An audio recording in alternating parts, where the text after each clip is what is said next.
Cierre sus ojitos, pídale a Dios que le hable en esta mitad de la semana, porque no solo de pan vivirá el hombre. Señor, te damos gracias, papito lindo, gracias por tu fidelidad, por tu misericordia. Estamos en tus preciosas manos, Señor. Dios mío, te necesitamos diario, Señor, en cada instante, porque sin ti no somos nada, tampoco podemos hacer nada, Señor mi Dios. Te suplico que nos hables, que nos instruyas, que tu Santo Espíritu pueda hoy, Señor, ministrarnos, Padre Santo, que cada corazón sea una tierra fértil para recibir tu palabra, Señor. En el nombre de Jesús, amén, Señor. ¿Cuántos trajeron su Biblia? En el Evangelio de San Juan, capítulo 18.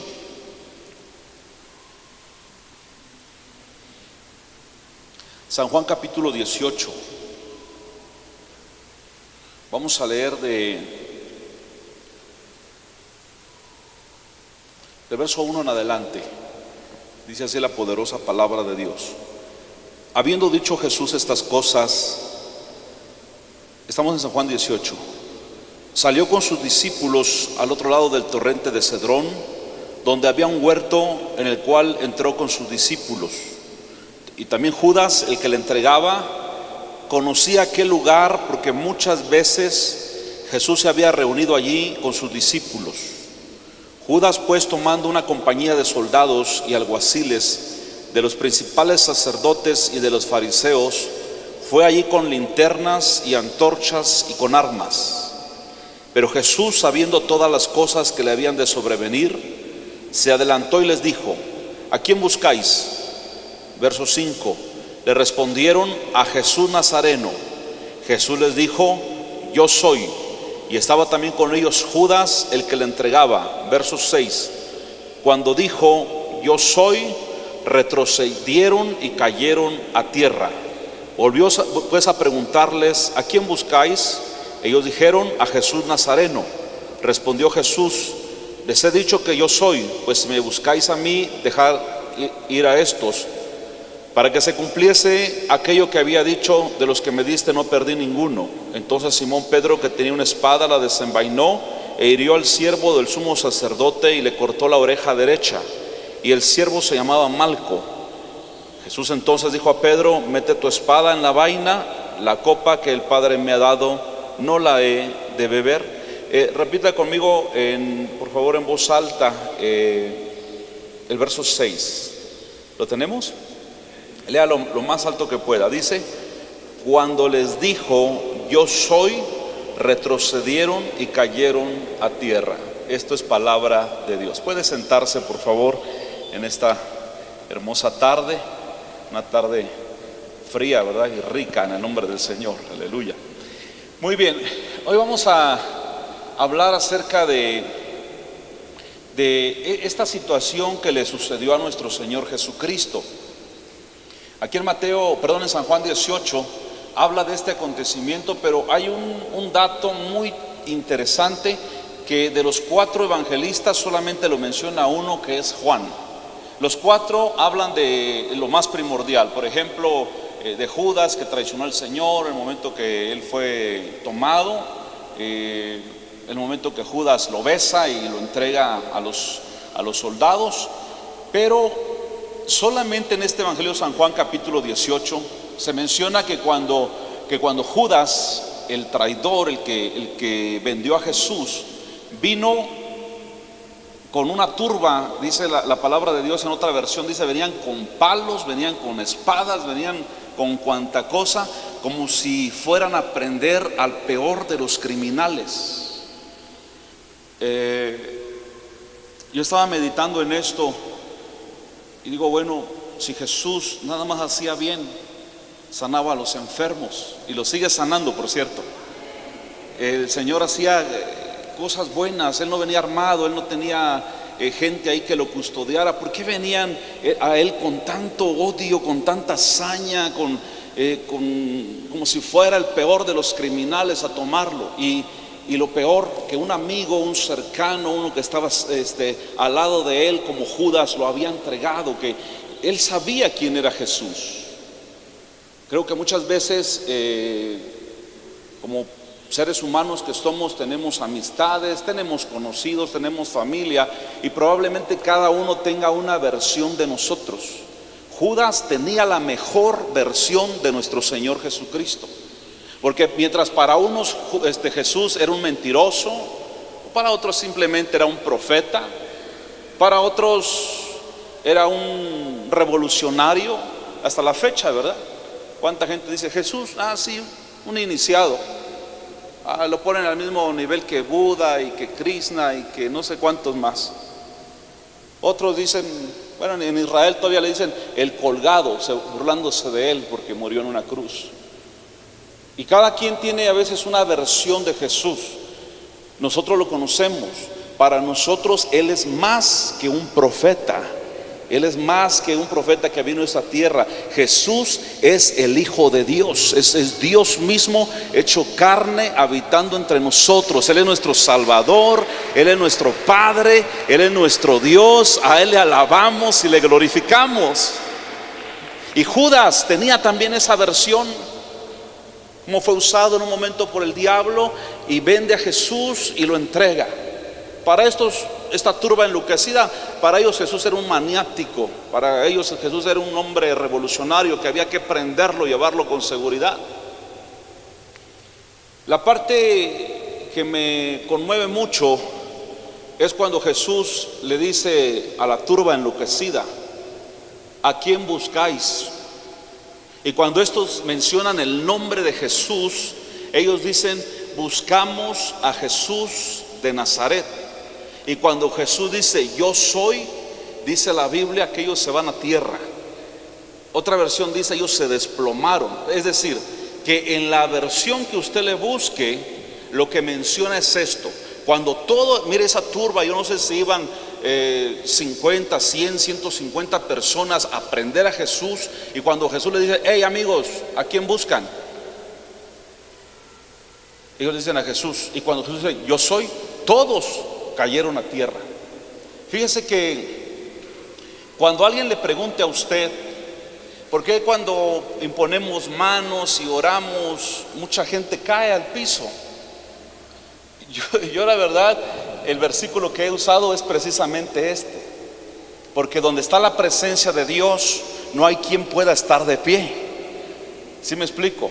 Una verdadera presencia de Dios hará que nosotros nos estremezcamos. Si la Biblia dice que aún el cielo no puede contener la gloria de Dios, y que aún la tierra tiembla y el mar se agita a la presencia del Dios Todopoderoso, ¿cuánto más nosotros? Cuando alguien le pregunta, le doy permiso que utilice este versículo. Yo lo he utilizado cuando hay gente que quiere la lógica, ¿verdad? ¿Y por qué caen? Bueno, es porque Dios los ha tocado. ¿Estamos de acuerdo? Me decía un hermano que le había servido mucho tiempo al mundo y tenía un espacio donde él hacía bailes y hacía tantas cosas para el mundo. Cuando el Señor lo alcanza, dice que él le entrega ese lugar al Señor, y ahora en vez de hacer bailes, él hacía celebraciones a Cristo. Pero dice que él un día entró, y cuando él empezó a orar y a invocar el nombre de Dios, escuchaba como toda la estructura, hasta las paredes como que crujían, como que unos ruidos ahí. Y él entendió, ¿verdad?, que era el enemigo. Pero él le habló a papá Dios y le dijo: ¿por qué escucho estos ruidos? Y el Señor le dijo: porque todos los demonios que habían en este lugar se han ido, porque donde yo me paro no hay demonio que se pueda estar de pie. En el nombre de Jesús hay poder, hermanos, ¿de acuerdo? En el nombre de Jesús tenemos la victoria. Cuando usted va a un lugar y usted se para en ese lugar, definitivamente algo tiene que pasar. Estas personas ni siquiera eran cristianas. Sin embargo, cuando él dice yo soy, ellos caen a tierra por el poder y la presencia de Dios en ellos. Jesús dijo literalmente yo soy. ¿Sabe usted cuál es el nombre de Dios? En Génesis 1:1 dice la Biblia en el principio creó Dios los cielos y la tierra. Pero originalmente dice, en el principio creó Elohim los cielos y la tierra. Elohim también es nombre de Dios, pero en plural. Por eso los que no entienden lo espiritual dicen, ya vieron, los cristianos también son politeístas, porque ahí dice, como dando a entender que los dioses crearon los cielos y la tierra. Yo le digo, no hay dioses. Lo que pasa que desde el principio está el Padre, el Hijo y el Espíritu Santo. Más adelante, en Éxodo capítulo 3, Dios se le aparece a Moisés en una zarza. ¿Se acuerdan de eso? Y lo manda con Faraón para liberar al pueblo. Pero Moisés dice, Señor, cuando Faraón me preguntara, ¿quién te mandó? A lo mejor Faraón era medio chiapaneco, ¿verdad? ¿Y vos quién te mandó? ¿Qué le voy a contestar? Y entonces el Señor le dice a Moisés, le dirás, yo soy el que soy, me ha enviado. Entonces el nombre de Dios es el gran yo soy. Por eso Jesús contestó, yo soy, porque es Dios mismo hecho carne. Y en la presencia de Dios, vuelvo a repetir, no hay quien pueda estar de pie. Usted y yo hemos caído de rodillas glorificando el nombre del Señor cuando ya no podemos. ¿Le ha pasado? Tal vez en plena alabanza usted siente un quebrantamiento y usted se hinca ante la presencia del Señor. ¿Quién puede estar de pie? Más adelante nosotros sabemos que el nombre de Dios era un nombre muy delicado. Incluso los escribas, los expertos, cuando hacían las transcripciones de la ley de Moisés y cosas de Dios, habían reglas muy estrictas porque ellos tenían de una manera muy especial el nombre de Dios.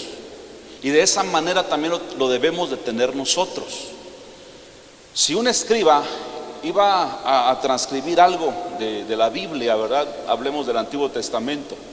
Antes de hacer esto se tenía que bañar, si es posible echarse cloro lo más limpio posible. Se ponía una bata especial de escriba y ya se ponía. Y habían ciertas reglas. Por ejemplo, uno de estos escribas sabía que cuando iba a escribir el nombre de Dios, no se permitía que recién hubiera mojado la pluma en la tinta, no sea que se resbalara y se malentendiera el nombre.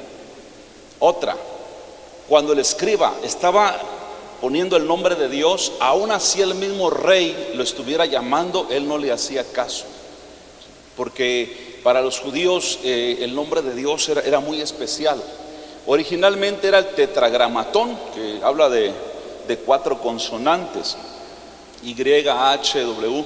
Ahora, después vinieron las vocales. Las primeras 2 vocales son A, E, y a esas 2 vocales le pusieron al tetragramatón. Entonces de ahí también sale el nombre de Yahvé o Yahweh, dicen algunos. Es correcto. Cuando usted escucha el nombre de Yahvé o Yahweh, es correcto, es el nombre de Dios. Ahora, Jehová, como lo conocemos nosotros, Jehová es el nombre de Dios en castellano, sufriendo del original algunas modificaciones. Para nosotros los latinos, los que hablamos español, le decimos Jehová, que también es el nombre de Dios. Y la Biblia nos enseña a no tomar el nombre del Dios en vano. ¿Sabe por qué? Porque el nombre de Dios tiene poder. Cuando aquella turba enloquecida vienen, ni siquiera se imaginaban que estaban hablando precisamente con el Dios todopoderoso hecho carne. Cuando le preguntan, ¿quién es Jesús? Y él dice, a ver, ¿a quién busca? No, pues a Jesús Nazareno. Yo soy. A esa hora caen a tierra. Una versión dice, se van de espaldas y pum, quedan tirados. De ahí como que estaban tan cegados estos, que aún cayendo bajo el poder de Dios, se vuelven a levantar y de todas maneras se llevan preso al Señor. Ahora, quiero aclarar que no todas las manifestaciones que vemos son de Dios. Por ejemplo, nosotros no compartimos lo que es la llamada risa santa. Gente que empieza a reírse y hace la cara así como enchamucado. Dice uno, ni por donde le busque uno, no hay cómo respaldarlo con la Biblia. Hay ciertas cosas, hay abusos en cuanto al nombre de Dios, en cuanto al poder de Dios, en cuanto a la manifestación del Espíritu Santo. Hay dones del Espíritu Santo. Primera a los Corintios 12 habla de los 9 dones básicos y principales. Lo creemos que el Espíritu Santo puede hacer cosas creativas, se puede mover como Él quiera, porque Él también tiene voluntad y tiene sensibilidad. Pero no todo, vamos a decir, es el Espíritu Santo. Porque tal vez alguien por no blasfemar contra el Espíritu Santo dice, no, pues a lo mejor, y si digo que no es y blasfemo. Pero qué tal y dice que sí, de todas maneras blasfema. Nosotros siempre debemos de tener, hermanos, mucho cuidado con estas cosas. Cuando esta gente viene a tomar preso a Jesús y Jesús le dice yo soy, es en el momento que ellos se vienen hacia atrás, pero como estaban cegados y tenía que cumplirse lo dicho por el profeta. Si no, Jesús no hubiera sido sacrificado y usted y yo no seríamos salvos. De todas maneras se pararon y Jesús le vuelve a preguntar, ¿a quién buscáis? Ellos dicen, a Jesús de Nazaret. Ya les dije que yo soy, dejen ir libre a estos. Lo toman preso como el peor de los criminales. Acabamos de leer que Pedro sacó la espada, le cortó la oreja a Malco, un guarura que traían ahí estos tipos. La oreja cae a tierra. Jesús levanta la oreja, me imagino que lo sacude del polvo y se lo vuelve a poner a Malco y queda sano. Y uno dice, ¿cómo es posible que aún viendo ese milagro que una oreja cayó y él la levanta y la vuelve a poner, ni así creyeron?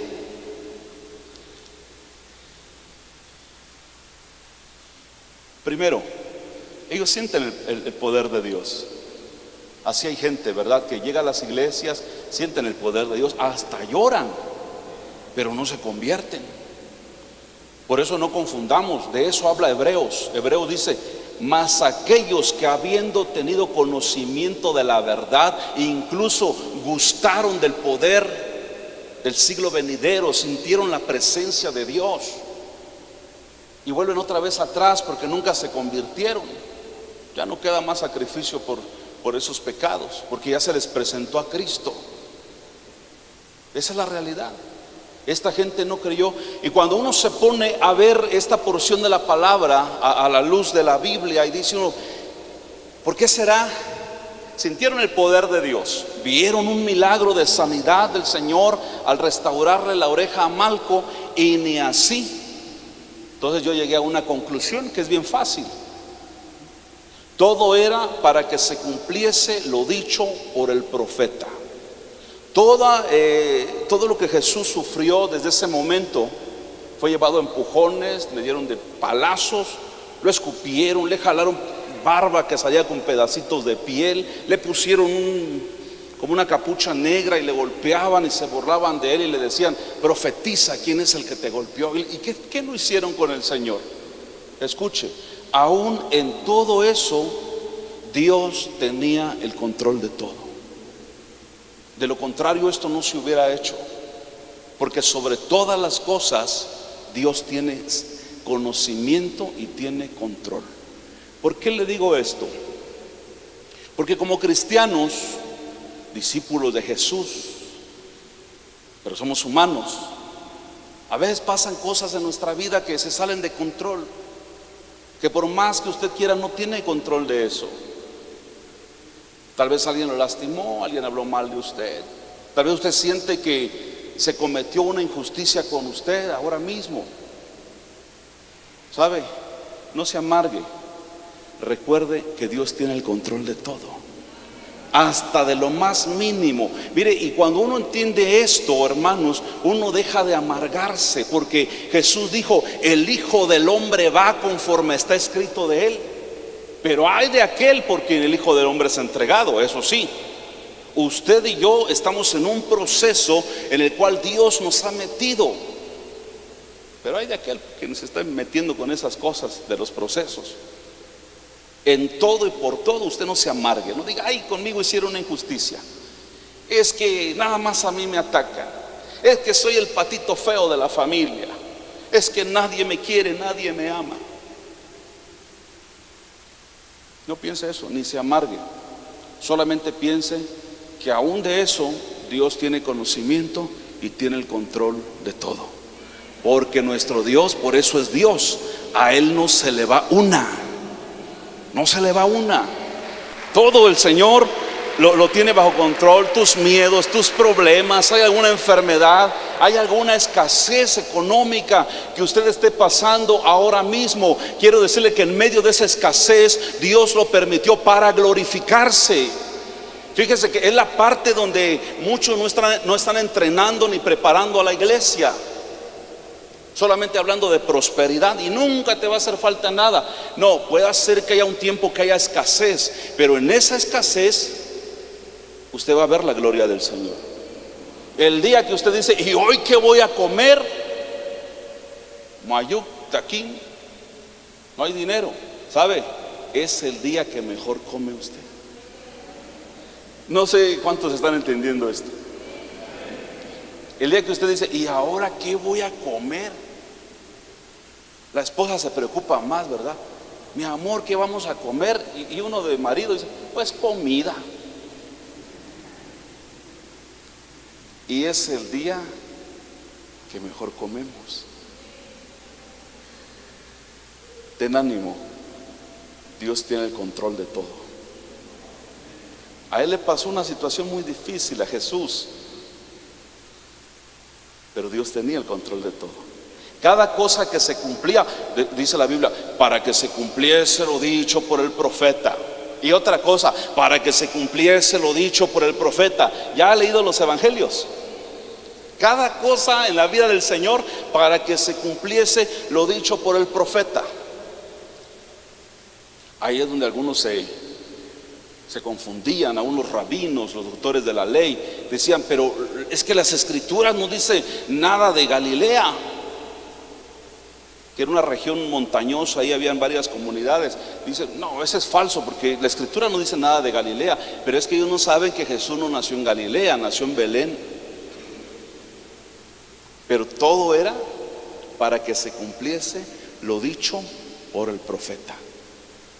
Cada proceso, cada situación difícil es particular en cada uno de los hijos de Dios. En otras palabras, cada situación, proceso, como usted le quiera llamar, que Dios nos permite, está diseñado en particular para cada uno de nosotros. Sabiendo esto, que Dios es bueno y que Él no va a permitir más carga de la que nosotros podamos soportar. Y el proceso desierto, no sé cómo le quiera usted llamar, va a terminar cuando usted diga, Señor, ya entendí. Jesús llegó un momento que dijo, Señor, si es posible, pase de mí esta copa. Pero Jesús reaccionó y dijo, Señor, que no sea como yo quiero, sino como tú quieres, Señor. El Espíritu muchas veces nos da testimonio de alegrías, de gozo, que va a haber manifestación poderosa de Dios. Pero a veces también el Espíritu nos advierte que vienen a veces tiempos malos, días difíciles, días tristes. En todo y por todo el Señor nos prepara, porque aquellos que recibieron un evangelio donde te plantearon que nunca vas a sufrir, que nunca vas a tener algún tipo de necesidad, cuando les viene el problema, blasfeman contra Dios y contra el evangelio. Por eso Jesús le decía a sus discípulos, se los digo para que cuando acontezca se acuerden que ya se los había dicho. Por eso el evangelio no es para cobardes. ¿Sabían eso? ¿Cuántos sabían eso?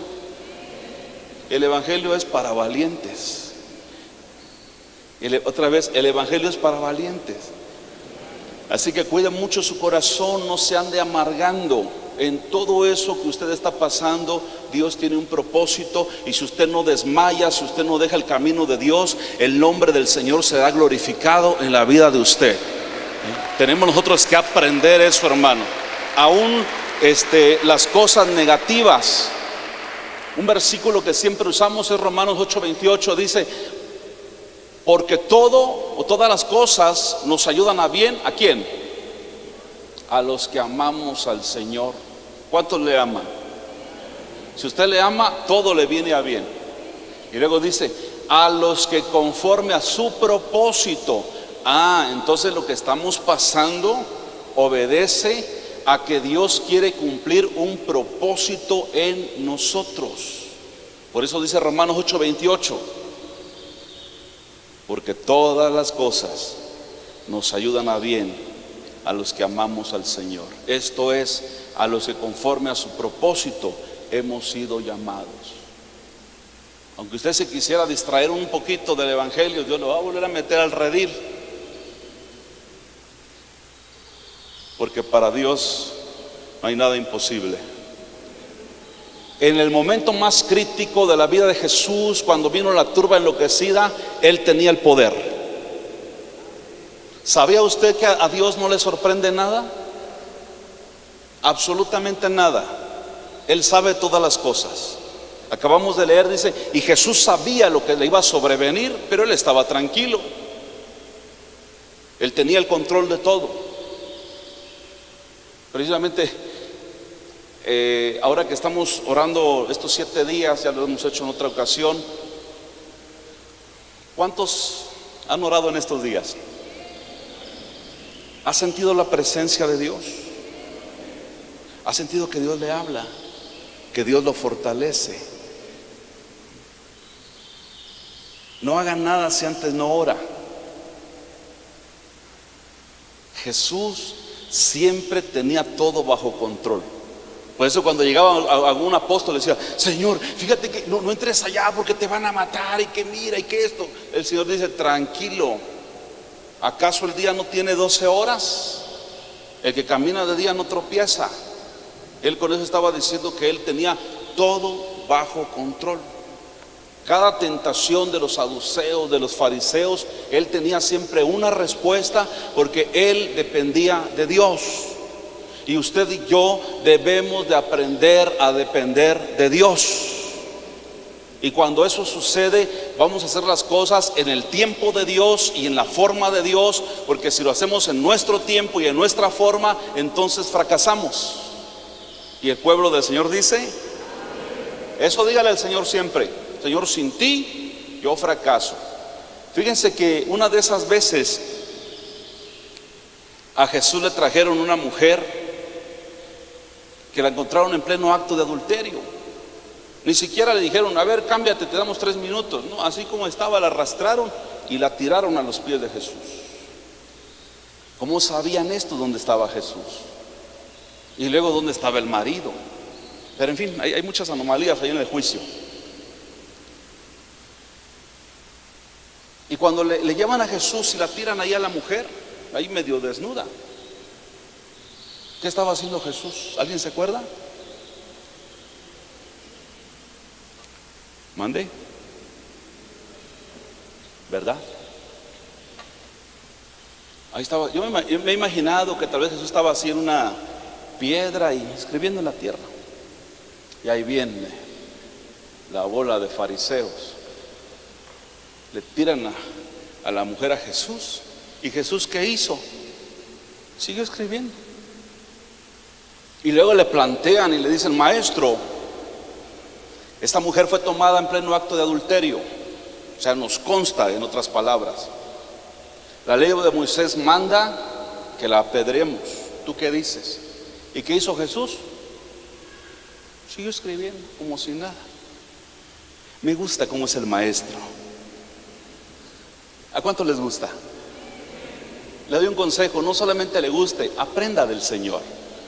¿Sabe cuál es el problema? Que a veces aquí nos entra y aquí nos sale.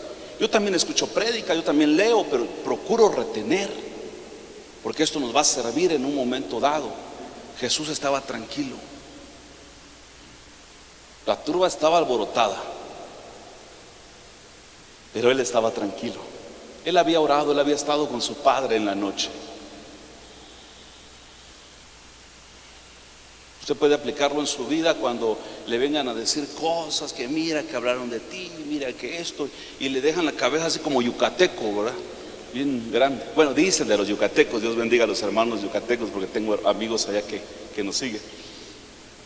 Le deja la cabeza así, ay, ¿ahora qué voy a hacer? Ya me vinieron a decir tantas cosas. Tranquilo, recuerde que Dios tiene el control de todo. Cuando le tiran a la mujer, número 2, le plantean el problema, ¿qué hace Jesús? Nada, sigue escribiendo. Y luego levanta su rostro solo para decirles, de acuerdo, mire qué trampa le pusieron. Si él decía, no la apedreen, estos iban a decir, está en contra de la ley de Moisés. Y si él decía, sí, mátenla, total ni mi familia es, iban a decir, no tiene amor. Jesús levanta su rostro, deja de escribir un rato y le dice, de acuerdo, el que esté libre de pecado, que tire la primera piedra. Y siguió escribiendo. Cuando levantó su rostro no había nadie, nada más un montón de piedras. Y a la mujer le dijo, no peques más. Porque hasta los detalles que consideramos más sencillos, Dios los tiene bajo control. Es lógico, hermanos, es natural que a veces tendemos a preocuparnos, a pensar de más. Hasta el sueño pierden algunos. Están en la cama dando vueltas, 2 a la derecha, 2 a la izquierda, y triple almohada, y se meten abajo de la cama con el chucho, y ni así.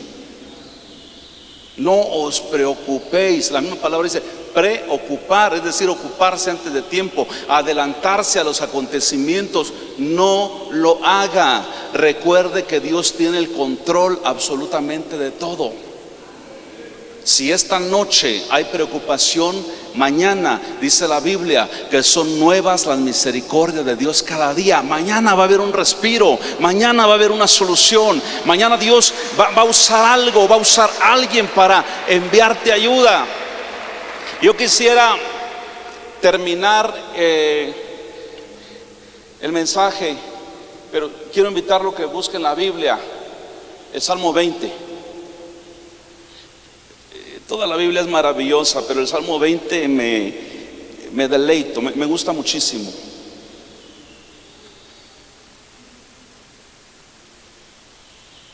Estamos hablando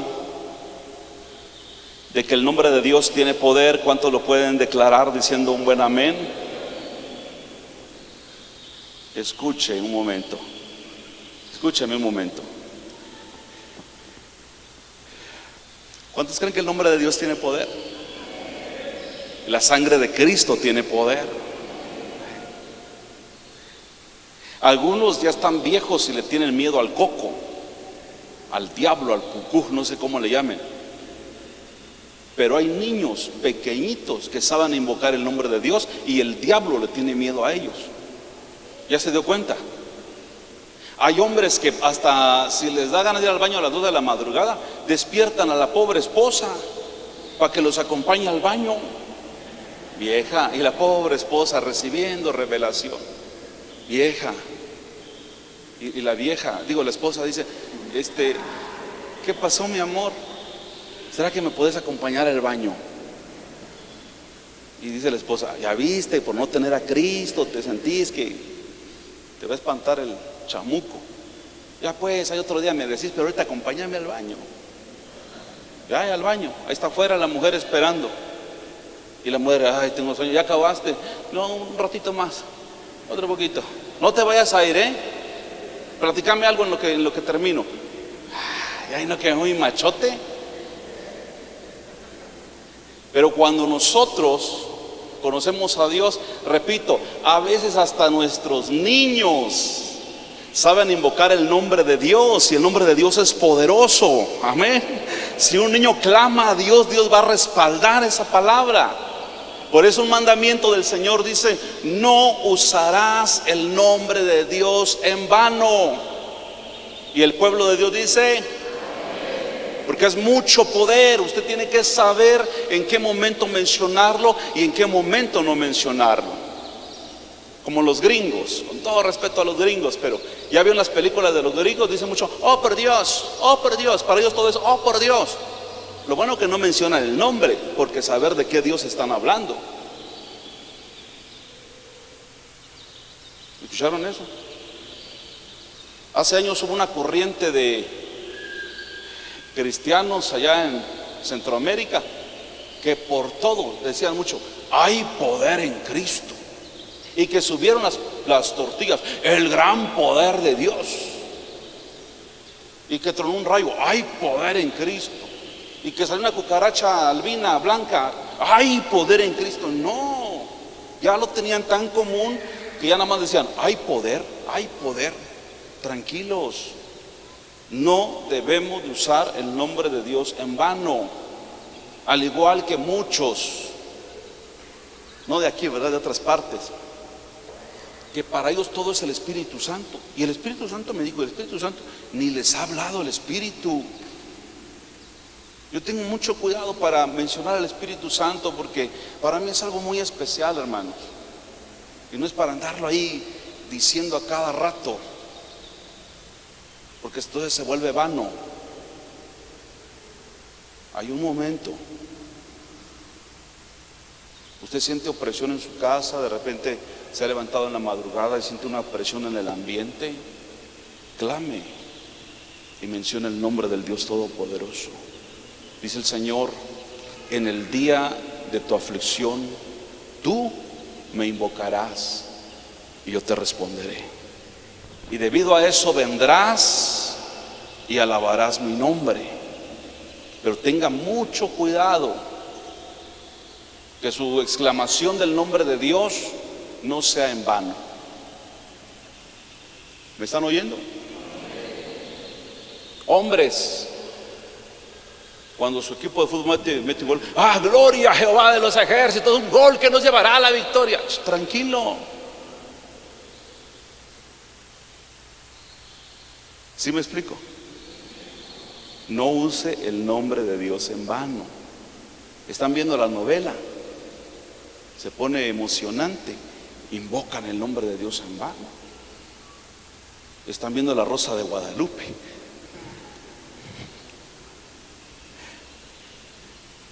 no use el nombre de Dios en vano. Yo he aprendido que cuando respetamos el nombre de Dios y lo usamos con sabiduría, lo mencionamos, mejor dicho, hay poder. ¿Tienen en sus manos el Salmo 20? Con eso termino y quiero invitarlos que lo aprendan de memoria. Mientras más Biblia usted sepa, es mejor. Mire, esto está precioso, delicioso, es una chulada. Vamos a declarar el verso 1. De hecho creo que se lo saben de memoria. ¿Cómo dice? Jehová te oiga, ¿cuándo? En el día del conflicto. El nombre del Dios de Jacob te defienda. Verso 2, léalo conmigo. Te envíe ayuda desde el santuario y desde Sión te sostenga. Escuche, este salmo fue escrito en el Antiguo Testamento. Había un templo, había un tabernáculo donde la presencia de Dios moraba literalmente ahí. La nube de la presencia de Dios, lo que le llaman el Shekinah de Dios, bajaba y moraba ahí. Entonces, escuche esto, más o menos la idea que tienen los musulmanes oran dirigiéndose hacia el oriente, porque allá está la Meca, allá está su lugar sagrado. Para los judíos más o menos era lo mismo, más o menos el templo está por allá, hacia allá. Entonces este salmo lo escribió David en aquel tiempo, está en el Antiguo Testamento. Entonces dice, desde allá de su santuario te envíe ayuda, desde Sión te sostenga. Espiritualmente Sión es la iglesia, y la iglesia no es este edificio, la iglesia somos nosotros, porque donde nos juntamos todos, ahí está la presencia del Señor, y Dios envía bendición y vida eterna. Por eso cuando la iglesia ora, cosas suceden tremendas. Aquí nos ha pasado, usted sabe que hemos orado por personas que están en estado de coma y Dios los ha salvado. Entonces, la oración en la iglesia es muy importante. Pero hay otra buena noticia. Te envíe ayuda desde su santuario. ¿Sabe qué está diciendo? De la presencia de Él venga tu socorro. Hoy Dios no habita en templo hecho por manos humanas. Usted, si es cristiano, es templo del Espíritu Santo. Yo no le voy a decir, mire, al lado de usted está Jesús, sería lamentable. Más bien Jesús está dentro de usted. Y donde usted va, ahí va el Señor. Y donde va el Señor, ahí va usted. Hoy no le voy a decir, oriéntese hacia allá donde sale el sol para que entonces invoque a Dios. No.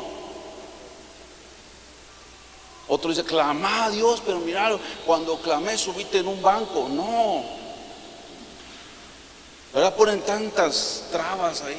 Hermano, ¿y qué le funcionó para esto? Ah, no, pues fíjate que subí al helicóptero y ahí oré. No. Dios está contigo.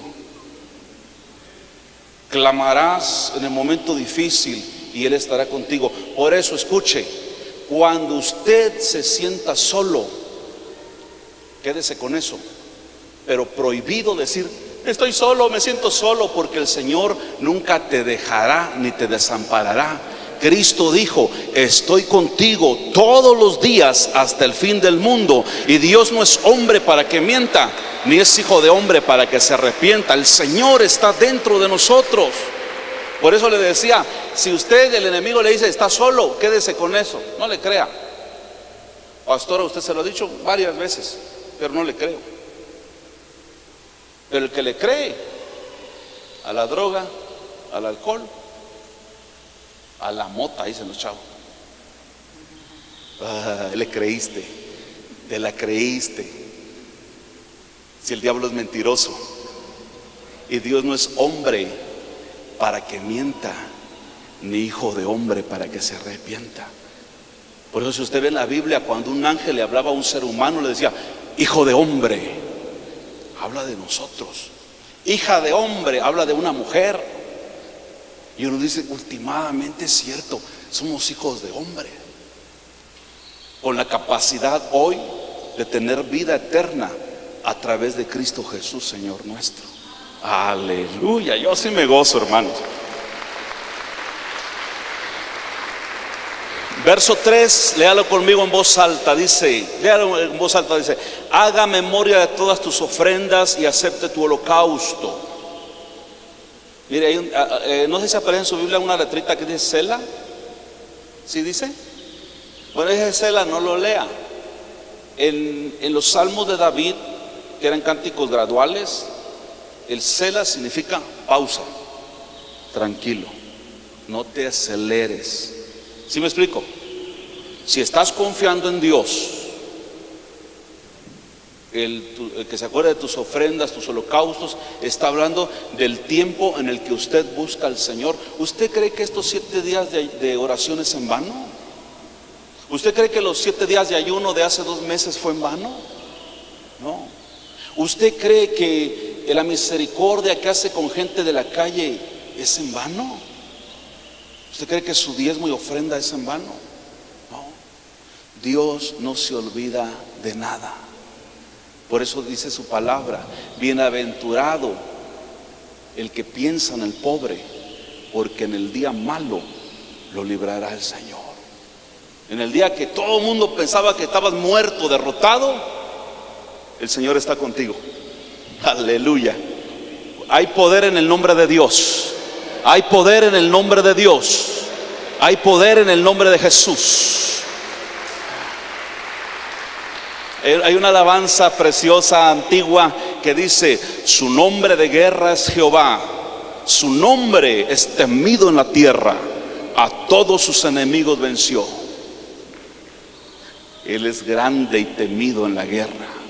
Hay otra alabanza preciosa también que dice, cuentan de un Dios que hace maravillas. Ese Dios es el Dios nuestro. Y esa alabanza está como basada en la antigüedad, cuando el pueblo de Dios venía conquistando las ciudades. Y esa alabanza dice, cuentan de un Dios que hace maravillas. ¿Cómo? Dándole poder a su pueblo. Y ese poder, ¿cómo viene? En su nombre. Gracias a Él conquistaron reinos, sin ejércitos, sin espadas, sin bombas. Hicieron que los muros de Jericó cayeran, gritando y mencionando el nombre del Dios Todopoderoso. Aleluya. Cada vez que usted menciona el nombre de Jesucristo, ese nombre Satanás no lo soporta, porque le recuerda que hace 2000 años lo venció en la cruz del Calvario y que ahora está derrotado, y que por medio de este sacrificio usted y yo somos más que vencedores. Por lo tanto, ni la muerte, ni lo alto, ni lo profundo, ni principado, ni potestades, dice que nada absolutamente nos podrá separar del amor de Dios que es en Cristo Jesús, Señor nuestro. En todas estas cosas somos más que vencedores. 5. Nosotros, a ver, léalo conmigo porque si quisiera que lo aprendiera. Yo ya me lo sé de memoria, pero quiero que usted lo aprenda. Verso 5, declárenlo en voz alta. ¿Cómo dice? Nosotros nos alegraremos en tu salvación y alzaremos pendón en el nombre de nuestro Dios. Conceda a Jehová todas tus peticiones. Verso 6, en voz alta. Ahora conozco que Jehová salva a su ungido, lo oirá desde sus santos cielos con la potencia salvadora de su diestra. Uy, el verso 7 ya se empieza a poner más tremendo. Repítalo en voz alta. El verso 7, ¿estamos listos? Léalo conmigo, dice: estos confían en carros y aquellos en caballos, mas nosotros del nombre de Jehová nuestro Dios tendremos memoria. Otra vez, porque hay poder en el nombre del Señor, ¿de acuerdo? Tendremos memoria, nos acordaremos que nuestro Dios está vivo. Verso 8, voz alta otra vez. ¿Cómo dice? Ellos flaquean y caen, mas nosotros nos levantamos y estamos en pie. Verso 9, salva Jehová, que el rey nos oiga en el día que le invoquemos. Al decir el rey no está hablando de un rey terrenal, está hablando del Rey de Reyes y Señor de Señores. Por eso en el Padre Nuestro, en la oración, cuando invocamos a Dios, dice la palabra: venga a tu reino. ¿Sabe de qué está hablando? Le decimos al Señor: venga a tu reino. ¿Sabe qué le estamos diciendo al Señor? Que nosotros no tenemos esperanza en los reinos de la tierra, sino solamente en Él. Aquí en la tierra las cosas van de mal en peor. ¿Ya se dio cuenta? De mal en peor. En estos días el Espíritu ha estado hablando algo que ya escuchamos, sabemos, pero que ahora sentimos: que la venida del Señor está pronto. Todo se está cumpliendo. Y cuando usted le dice: Señor, venga a tu reino, usted está diciendo: Señor, yo no confío en los reinos de esta tierra. ¿A quién podemos acudir, hermanos? La política no es la salvación. Dios bendiga a los políticos que tratan de cambiar las cosas, pero ya ve que la cosa se pone peor. La ciencia no es la salvación. Hablaba con un señor de 65 años acerca del calentamiento global, y me decía: no se preocupe, pastor, la ciencia va a resolver las cosas. Sí, en 200 años la ciencia va a tener una respuesta, pero ¿será que vamos a estar para ese tiempo? No. Por eso nosotros no confiamos en esas cosas, no confiamos ni dependemos de los reinos terrenales. Usted y yo dependemos del tercer cielo, porque en el nombre del Señor hay poder, hermanos, hay poder en el nombre de Jesús.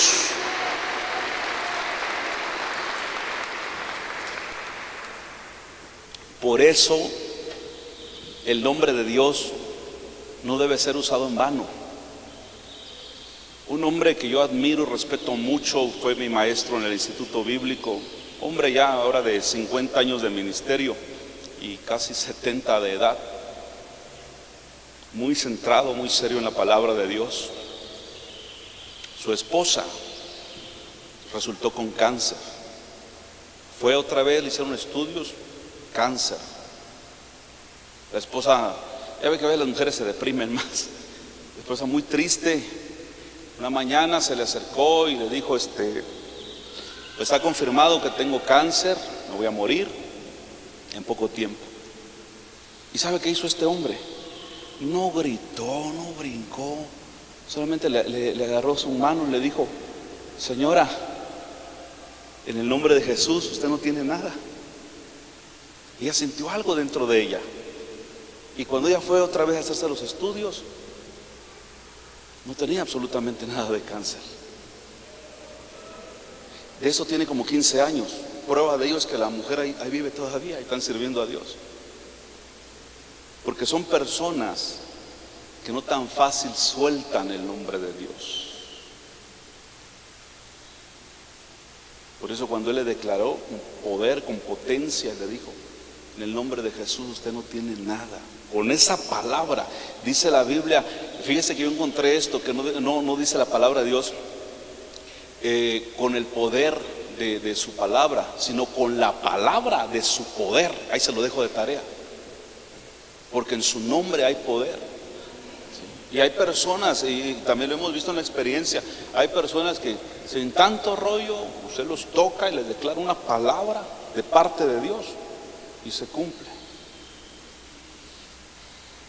Hace algún tiempo un siervo me llevó a ver un primo de él, de esos que le decimos teporochos. Llevaba 3 meses tomando. En su casita, una podredumbre terrible, una casita de lámina de cartón con nailitos, aquí en San Cristóbal con aquel frío. Y salió un niñito como de 6 años y saludan a la antigua, ¿verdad? Puso sus bracitos así, me saludó y yo lo abracé. La esposa con una cara de aflicción, tal vez una mujer de 30 años, ya parecía de 70. Pero lo peor fue cuando yo entré a ese cuarto, un piso de tierra, una cama todo vieja, y el hombre sentado ahí completamente hinchado, maloliente. Y me dio tanta ternura el hombre por su esposa y por su hijito. Pero a la vez fue una combinación de ternura hacia él, pero coraje contra el diablo, que el Señor lo reprenda. Entonces el Espíritu de Dios me tomó. Y de esas veces que uno dice, vamos con todo. Ya no le dije más, nada más lo toqué y lo declaré libre en el nombre de Jesús. Desde ese día este hombre jamás ha vuelto a tomar. Un año después yo pregunté por él, porque en ese tiempo yo vivía en Panteló. Y me dice el siervo, obviamente este es nuevo, pues no sabe ni qué onda. Le dijo, primo, desde ese día que vino tu cuate, ya no me dan ganas de tomar, estoy trabajando, estamos parando la casita. Tiempo después supe que se estaba congregando y me dio tanto gozo. En ocasiones nos viene a visitar aquí en Torre Fuerte. Hay poder en el nombre del Señor.